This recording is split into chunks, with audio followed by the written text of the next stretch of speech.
Silks சரவணாவில் Deepavali பரிசாக பவனுக்கு ரூபாய் 1200 தள்ளுபடி. சாணக்யா இன்டர்நேஷனல் அகாடமி உங்களுக்குள் இருக்கும் தலைவரை வெளிக்கொண்டு வரும் பியூர் பாலிடிக்ஸ் பயிற்சி பட்டறை. நேரடி மற்றும் இணைய வழி. கான்டாக்ட் 7338824242. நான் பேசிய பிறகு உட்கார்ந்து தொடர்பாக அனைவரும் உரையாற்றுவதற்கு வாய்ப்பு உண்டு.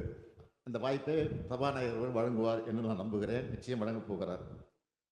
ஒவ்வொரு உறுப்பினுடைய கருத்தும் ஆய்வு செய்யப்பட்டு, நீங்கள் பேசிய கருத்து சொல்றேன், பேச இருக்கக்கூடிய கருத்துக்களையும் சொல்றேன், அது ஆய்வு செய்யப்பட்டு கூட்டு முயற்சியில் வலு சேர்க்கக்கூடிய அனைத்தையும் உறுதியாக நிறைவேற்ற நடவடிக்கை எடுப்போம் என்பதை முதலிலேயே அரசின் சார்பில் நான் தெரிவித்துக் கொள்கிறேன். மாண்புமிகு பேரவைத் தலைவர் அவர்களே, கரூர் மாவட்டத்தில் நிகழ்ந்த துயர சம்பவம் ஒட்டுமொத்த தமிழ்நாட்டு மக்களின் மனதையும் உலுக்கியது. நம் அனைவரையும் பெரும் அதிர்ச்சிக்கும் சோகத்திற்கும் உள்ளாக்கியது. இறந்து போனவர்களுக்கு ஆழ்ந்த அஞ்சலியை நான் செலுத்துகிறேன். உறவுகளை இழந்தவர்கள் அனைவருக்கும் எனது ஆழ்ந்த இரங்கலையும் தெரிவித்துக் கொள்கிறேன். கரூர் வேலுச்சாமிபுரத்தில் கடந்த 27/9/2025 அன்று தமிழக வெற்றி கழக கட்சியினுடைய தலைவர் அவருடைய அரசியல் நிகழ்ச்சி நடைபெற்றது. அந்த கட்சியின் கரூர் மேற்கு மாவட்ட செயலாளர் இதற்கான அனுமதியை கோரி பல்வேறு இடங்களில், அவர் அனுமதி கோரிய இடங்களில் போக்குவரத்து நெரிசல் இருக்கும் என்பதாலும், பொதுமக்களுக்கு தொல்லை ஏற்படும் என்பதாலும், பாதுகாப்பு காரணங்களாலும் அனுமதி வழங்கவில்லை. 25/9/2025 காலை லைட் ஹவுஸ் கார்னர் அல்லது உழவர் சந்தை பகுதியில் கூட்டம் நடத்த அனுமதி கோரிய மனுவுக்கும் கூட்ட அளவு, மதிப்பீடு மற்றும் பாதுகாப்பு காரணங்களால் அனுமதி வழங்க இயலவில்லை. பிறகு 29/9/2025 அன்று அக்கட்சியின் கரூர் மேற்கு மாவட்ட செயலாளர் வேலுச்சாமிபுரத்தில் 27/9/2025 அன்று மக்கள் சந்திப்பு நிகழ்ச்சி நடத்த அனுமதி கோரினார்.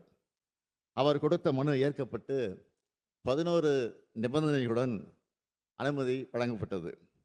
கரூர் நிகழ்ச்சிக்கு தமிழ்நாடு அரசின் காவல்துறையினர் சார்பாக கரூர் மாவட்ட காவல் கண்காணிப்பாளர் தலைமையில் பாதுகாப்பு ஏற்பாடுகள் செய்யப்பட்டிருந்தன. 3 கூடுதல் காவல் கண்காணிப்பாளர்கள், 5 காவல் துணை கண்காணிப்பாளர்கள், 18 ஆய்வாளர்கள், 75 உதவி ஆய்வாளர்கள், ஆயுதப்படை காவலர்கள் உள்ளிட்ட 515 காவலர்கள் கரூர் மாவட்டத்திலிருந்து பாதுகாப்பு பணியில் ஈடுபடுத்தப்பட்டு இருந்தனர்.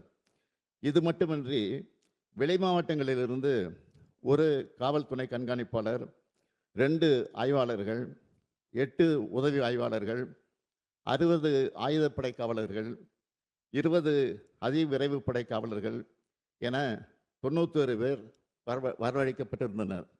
அன்றைய தினம் பாதுகாப்பு பணிக்காக அதிகாரிகள் மற்றும் காவலர்கள் என மொத்தம் 606 பேர் ஈடுபடுத்தப்பட்டிருந்தனர். காவல்துறையை பொறுத்தவரை வழக்கமாக அரசியல் பரப்புரை கூட்டங்களுக்கு வழங்கப்படும் பாதுகாப்பு காவலர் எண்ணிக்கையை விட அதிகமாகவே வழங்கப்பட்டிருந்தது. பொதுக்கூட்ட நிகழ்ச்சி ஏற்பாட்டாளர்களால் 10,000 பேர், அதைவிட அதிகமாக கூட்டம் வரும் என்று எதிர்பார்த்து கூடுதல் பாதுகாப்பு ஏற்பாடுகள் செய்யப்பட்டன. கூட்டம் நடத்த அனுமதி கோரி கொடுத்த கடிதத்தில் மாலை 3 மணி முதல் இரவு 10 மணி வரை என்று குறிப்பிட்டிருந்தார்கள்.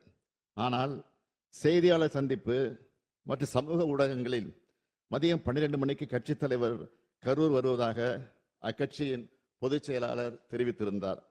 இதனால் கரூரில் காலை முதலே மக்கள் வர தொடங்கிவிட்டனர்.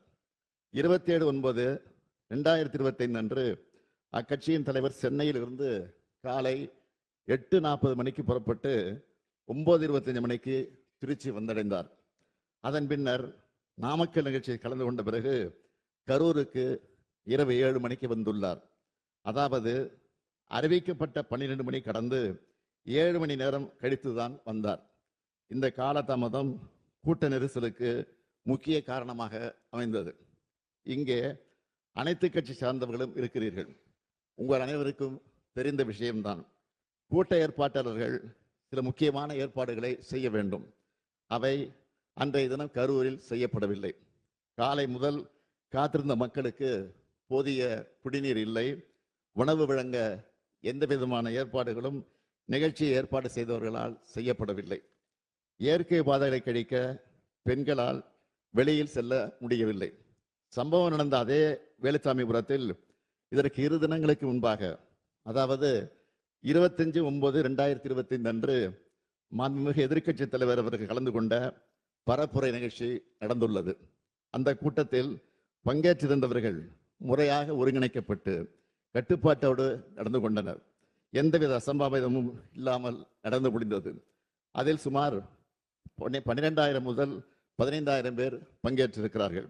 அந்த பரப்புரை கூட்டத்திற்கு சுமார் 137 காவலர்களும் 30 ஊர்காவல் படையினரும் பாதுகாப்பு பணியில் ஈடுபட்டிருந்தனர் என்பதை குறிப்பிட விரும்புகிறேன். ஆனால் அதற்கு நேர்மாறாக இந்த கட்சியினுடைய நிகழ்ச்சி நடந்துள்ளது. கரூர் மாவட்ட எல்லை தவிட்டுப்பாளையம் சோதனை சாவடி நிகழ்ச்சிக்கு பின் கேரவன் வாகனத்தை பின்தொடர்ந்து பெருவாரியான ரசிகர்களும் கட்சியினரும் நிகழ்ச்சி நடைபெறும் இடத்திற்கு வந்து கொண்டிருந்தனர். நிகழ்ச்சி நடைபெறும் பகுதியில் கூட்டம் அதிகமாக இருந்ததாலும் பிரச்சார வாகனத்தின் பின்னால் ஏராளமானோர் வந்ததாலும் கரூர் நகர உட்கோட்ட காவல் துணை கண்காணிப்பாளர் அவர்கள் பிரச்சார வாகனத்தில் இருந்த ஏற்பாட்டாளர்களை அக்ஷயா மருத்துவமனை அருகே நிறுத்தி கூட்டத்தில் உரையாற்றுமாறு அறிவுறுத்தி இருக்கிறார்கள். அதற்கு நிகழ்ச்சி ஏற்பாட்டாளர்கள் முன்பே அனுமதிக்கப்பட்ட இடத்தில்தான் பேசுவோம் என்று பிடிவாதமாக தொடர்ந்து முன்னேறி சென்றனர். கரூர் மாவட்ட காவல் கண்காணிப்பாளர் அக்கட்சியினுடைய இணைச் செயலாளரிடம் பலமுறை தொடர்பு கொண்டு பிரச்சார வாகனத்தை நிறுத்துமாறு கேட்டுக்கொண்டும் அவர் தாவேகா கட்சியின் தலைவர் தனது உரையை தொடங்குமாறு கேட்டுக்கொண்டார். காவல்துறையின் வழிமுறைகளை மீறி வாகனம் அக்ஷனா மருத்துவமனையிலிருந்து 30-35 மீட்டர் தூரம் சென்றபோது இருபுறமும் இருந்த கூட்டத்தினரையே இது நிலைகுலைய செய்தது. இதனால் கூட்டத்தில் பல இடங்களில் அலைமோதல் ஏற்பட்டிருக்கிறது. கூட்டத்தில் இருந்த பெண்கள் மற்றும் குழந்தைகள் மத்தியில பீதி, மூச்சு திணறல், மயக்கம் மற்றும் நெரிசல் ஏற்பட்டது. பலரும் கீழே விழுந்து மிதிபட்டிருக்கிறார்கள். கூட்டத்தின் ஒரு பகுதியினர் ஜெனரேட்டர் பகுதிக்குள் நுழைந்து தகர கொட்டகையை அகற்றியும் வெளியேற முயற்சி செய்திருக்கிறார்கள். இதனால் மின்சாரம் தாக்குவதை தடுக்க ஜெனரேட்டர் ஆபரேட்டர் மின்சாரத்தை துண்டித்திருக்கிறார். நிகழ்ச்சி நடைபெற்ற இடத்தில் கூட்ட நெரிசலால் காயமடைந்தும் சோர்வினால் மயக்கமடைந்தும் மக்கள் உதவி கோருவதை கவனித்து காவல்துறையினர் மருத்துவமனை ஆம்புலன்ஸுக்கு தகவல் அனுப்பி வரவழைத்திருக்கிறார்கள். இவ்வாறு கூட்ட நெரிசல் ஏற்பட்ட போது அவர்களை காப்பாற்றத்தான் ஆம்புலன்ஸ் வந்ததை தவிர நெரிசல் ஏற்படுவதற்கு முன்பு எந்த ஆம்புலன்ஸும் வரவில்லை.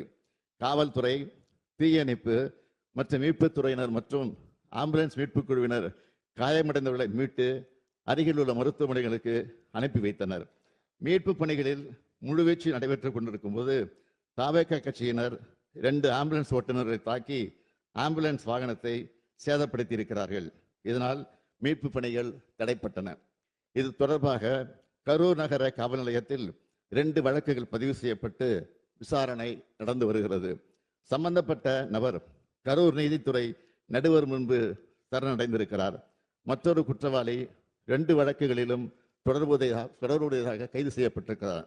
மாண்புமிகு பேரவைத் தலைவர் அவர்களே, கரூரில் தமிழக வெற்றி கழக கட்சியின் பரப்புரை கூட்டத்தில் நெரிசல் ஏற்பட்டு மக்கள் இறப்பு ஏற்பட்டுள்ளது என்று தகவல் அறிந்த உடனேயே தமிழ்நாடு அரசு உடனடி நடவடிக்கைகளை மேற்கொண்டது.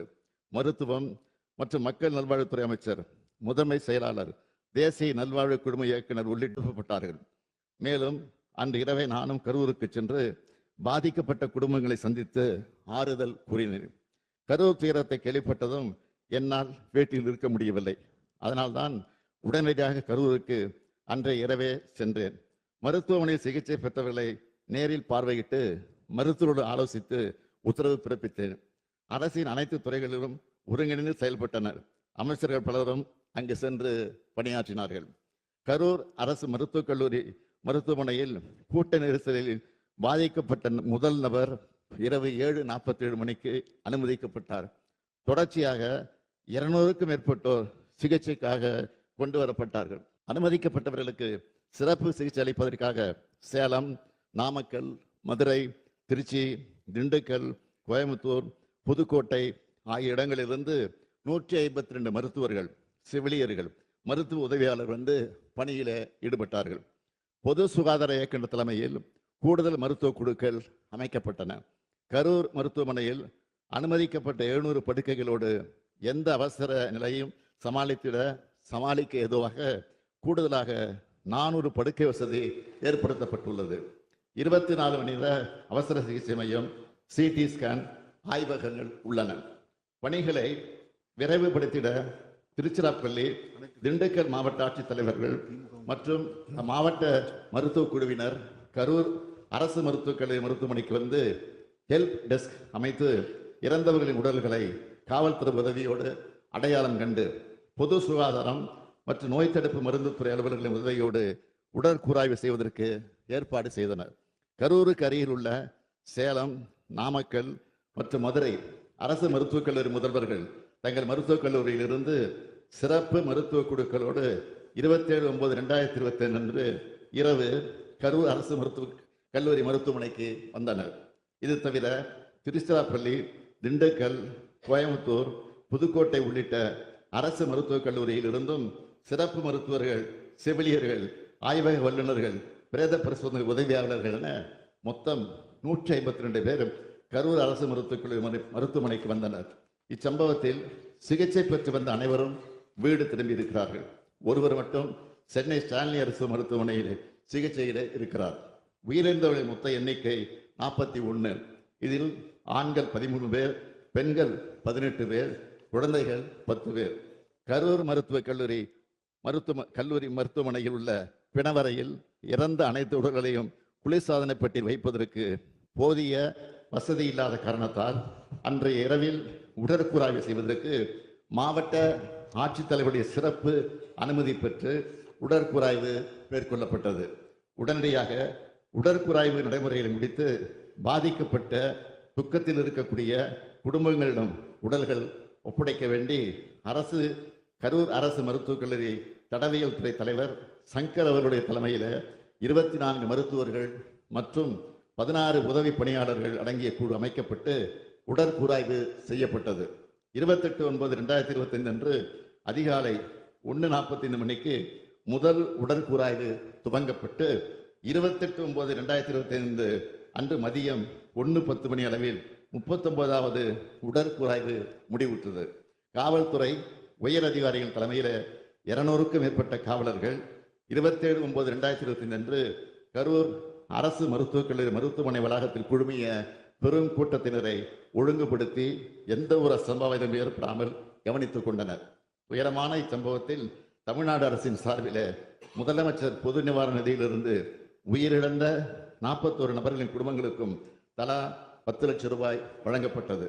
தீவிர காயமடைந்த 47 நபர்களுக்கு தலா 1 லட்சம் ரூபாயும், வெளிநோயாளிகளாக சிகிச்சை பெற்ற 55 நபர்களுக்கு தலா 50,000 ரூபாயும் என மொத்தம் 143 நபர்களுக்கு 4,84 லட்சம் ரூபாய் முதலமைச்சரின் பொது நிவாரணத்திலிருந்து வழங்கப்பட்டது. இந்த சம்பவத்தை விசாரிக்க 28/9/2025 அன்று ஓய்வு பெற்ற உயர்நீதிமன்ற நீதிபதி திருமதி அருணா ஜெகதீசன் அவர்கள் தலைமையிலே ஒரு நபர் ஆணையம் அமைக்கப்பட்டது. மாண்புமை சென்னை உயர்நீதிமன்றத்தின் உத்தரவுப்படி 3/10/2025 அன்று ஐஜி திரு அஸ்ரா கார்க் IPS அவர்கள் தலைமையில் சிறப்பு புலனாய்வு குழு அமைக்கப்பட்டது. தமிழ்நாடு அரசு இந்த சம்பவத்தை சட்டப்படி விரைந்து கையாண்டது. அனுமதி வழங்கல், மருத்துவ உதவி, நிவாரண விநியோகம் அனைத்தும் சரியான முறையில் நடந்தன. இது போன்ற துயரங்கள் எதிர்காலத்தில் நிகழாமல் தடுக்க வழிகாட்டு நெறிமுறைகள் உருவாக்கப்பட்டு வருகிறது. இந்த நிலையில் இச்சம்பவம் குறித்து உச்ச நீதிமன்றத்தில் தொடுக்கப்பட்ட மேல்முறையீட்டு வழக்கில் ஒப்படைக்கப்பட இடைக்கால உத்தரவு பிறப்பிக்கப்பட்டுள்ளது. நான் எனது 50 ஆண்டுகள பொது வாழ்க்கையில் எத்தனையோ நிகழ்ச்சிகளை பார்த்திருக்கிறேன், நடத்தியும் இருக்கிறேன்.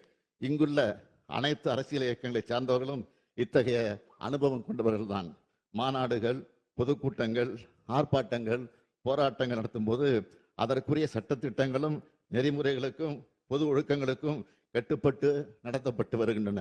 அப்படித்தான் நடத்த வேண்டும்.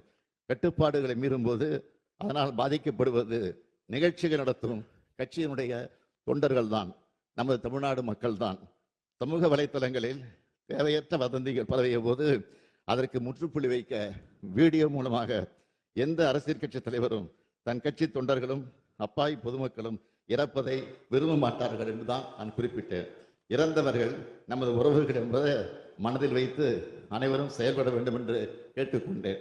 அது மட்டுமன்றி அரசின் உயர் அலுவலர்கள், காவல்துறையின் உயர் அலுவலர்கள் செய்தியாளர்களை சந்தித்து உண்மை நிலையை வீடியோக்களோடு ஆதாரத்தோடு தெளிவுபடுத்தினார்கள். மருத்துவமனை அனுமதிக்கப்பட்ட அனைவரையும் காத்தது நமது அரசு. அனைவருக்கும் உரிய சிகிச்சை அளித்தது நமது அரசு. உச்சநீதிமன்றம் இந்த விவகாரத்தில் இடைக்கால உத்தரவு பிறப்பித்துள்ளது. இறுதி தீர்ப்பின் அடிப்படையில் அரசு செயல்படும் என்பதை உறுதியோடு நான் இங்கே சொல்லுகிறேன். அதே நேரத்தில் இது போன்ற துயர சம்பவங்கள் இனி நடக்கக்கூடாத இந்த உறுதியை அனைத்து அரசியல் இயக்கங்களும் பொது அமைப்புகளும் எடுக்க வேண்டும். அனைத்தையும் விட மக்களின் உயிரே முக்கியம். மக்களின் உயிரை விலை மதிப்பற்றது. இதை மனதில் வைத்து செயல்பட வேண்டும் என்று கேட்டு அமைகிறேன். வணக்கம்.